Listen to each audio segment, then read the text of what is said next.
Hello everyone! At si Tita Wena ay biglang nag-crave ng itong nakikita nyo. Look at that. Cheesy, creamy, delicious.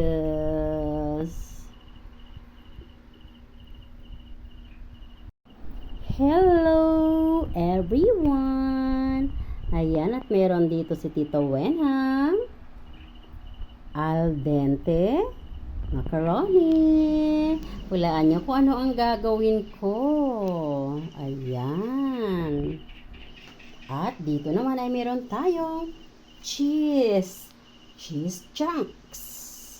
Meron din tayo itong celery. At yes, sinama ko ang dahon yan. Kasi alam po ba natin, ang celery ay good for the heart. Ayan. Akala ko may sira. Wala pala. Ayan, that is high of omega-3 to make our heart healthy. Kaya naman, let's keep eating celery. So, kaya maglalagay ako ng napakaraming celery. Ayan, o diba? And then, carrots. Ayan. Lots of quantity ng carrots. Chunk carrots. At meron tayong raisin. Siyempre, hinugasan ni Tita Wena ang raisin ha. Kasi kahit pa nga nakabox yan, hindi natin alam kung paano nila din-dry up yan. At with fresh bell pepper. Freshly garden. Yan, hinarvest siya ni Tita Wena sa garden. So, yan ang mga pangsahog natin. At dito, meron naman tayong mayonnaise. Yes.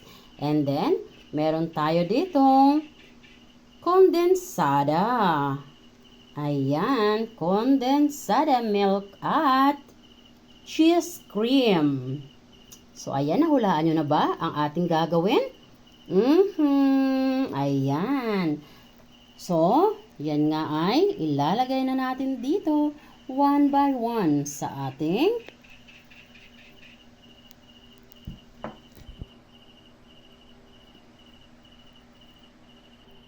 so una ay ilagay muna natin ang ating celery. Ayan. Ilagay na rin natin ang ating carrots. Ayan.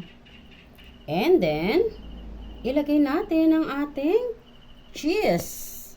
Ayan, medyo generous ang aking cheese dahil sa mga ganito ay gusto ko talaga ng maraming chunk cheese. Gusto ko yung every scoop ko sa mouth ko ay mayroon akong nababite na cheese. At ito ay ilalagay ko na rin ang ating raisin. Ayan. And last but not the least, ang ating sweet bell pepper. O, diba? Ayan. Wow naman.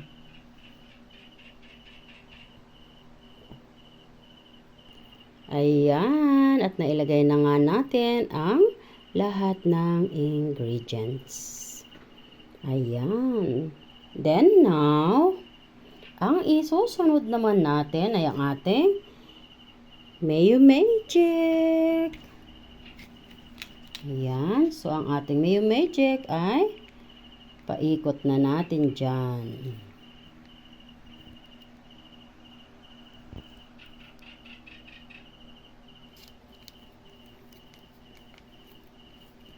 Alam nyo ba, pag gumagawa ako ng ganito, gusto ko yung medyo creamy.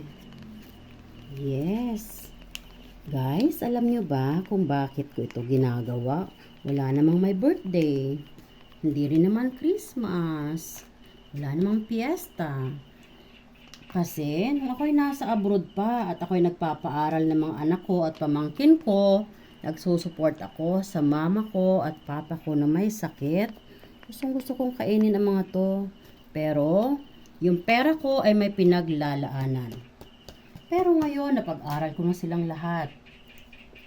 na-extend ko naman ang buhay ng mama at papa ko, kaya lang kinuha na rin sila ni God. So, sarili ko naman ngayon. So, pag may kinikrave ako, binibigay ko na lang sa sarili ko kasi hindi ko alam kung kailan yung end of the road. Yes, emphasize natin. Hindi ko alam kung kailan yung end of the road. Alam nyo na yun, di ba? So, kaya, kung mga simpleng pamamaraan rin lang, pasayahin na natin ang sarili natin. Ayan.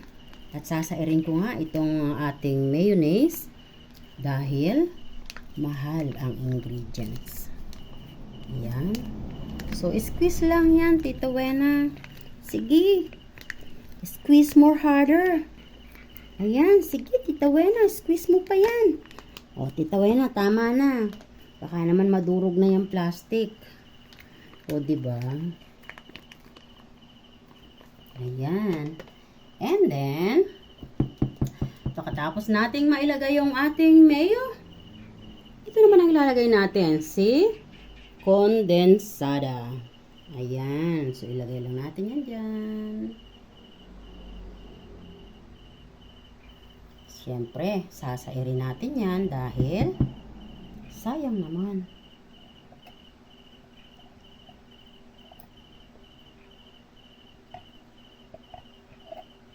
Alam nyo guys, pag ako ay gumagawa ng ganito at gumagamit ako ng mga dilata na kondensada, pag ako ay nag-iisa lang, nagtiteri ay ako, you know why?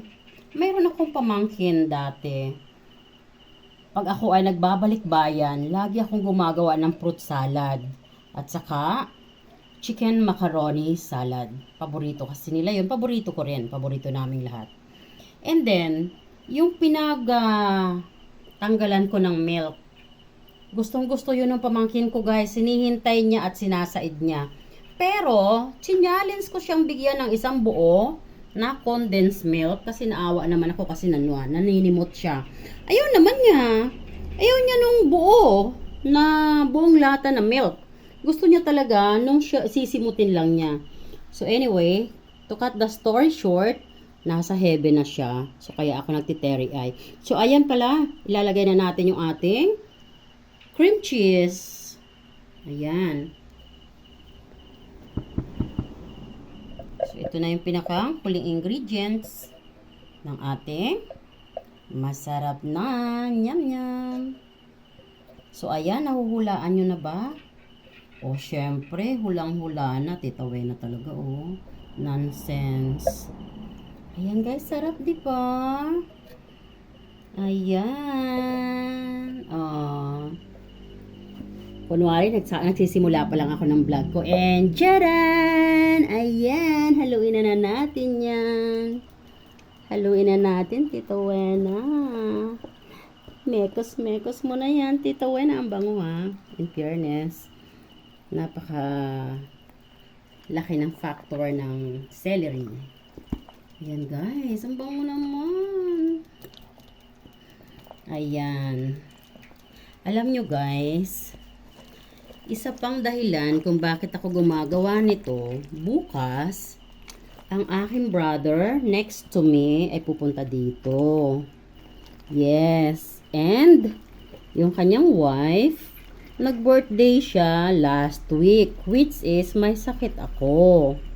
So, hindi ako makagulapay para makagawa man lang ng something para sa kanya, para pagsalu-saluhan nila ng kanyang mga anak at asawa. So, sabi ko, just wait. Pag naging maganda ang pakiramdam ko, babawi ako kahit hindi mo na birthday. Alam nyo guys, ako, pag ako nagsalita, mayroon akong words of honor. Sabi ko nga sa inyo, mukha lang masungit ang pagmumukha ko. Which is, yun naman talaga yung impression sa akin ng lahat. Ang sungit daw ng mukha ko. Pero guys, yung mukha ko masungit lang. Pero, once na makilala nyo ako, sabi nga ng mga nakakakilala sa akin sa abroad, Rowena, do you know what? Before, when I didn't know you yet, I thought your face so difficult. I thought you don't have a good heart. But now, I get to know you already. Actually, you are the best among everyone. Ang sarap pakinggan, di ba? Ang sarap pakinggan yung may nagsasabi sa'yo ng ganon. So, alam mo ano sagot ko? I know that everyone told me that my face looks like difficult, but I ignored them. I don't care. Anyway, I'm not affected. Anyway, I know who I am, and I know what is inside my heart. So, whatever people told me, I'm not affected at all. Yun lang. Ganun lang kasimple yung sagot ko. Pero guys, lagi nating tatandaan, yung hitsura natin ay hindi importante. What is the most important is what we have inside our heart. Yes. Ayan, at namikos-mikos ko na nga ito sa kakukwento ko sa inyo, o di ba? Tingnan niyo naman. Wow, sarap naman yan, Tita Wena. Very, very creamy naman yan, Tita Wena. Ayan, ang sarap nito, guys. Ayan. Actually, naghanap ako ng ano to? Cucumber sa aking refrigerator. Baka sakaling meron. Wala na pala akong cucumber. Naubos ko na palang kainin. Ayan. So, namekos-mekos na natin, di ba? Wow.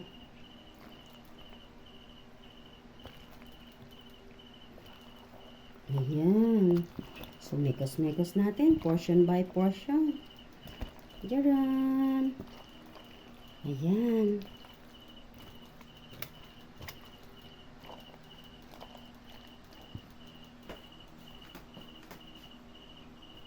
And, syempre, kukuha tayo. Tikim-tikim blues. Oh, diba? Tikim-tikim muna tayo. Kung masarap ba.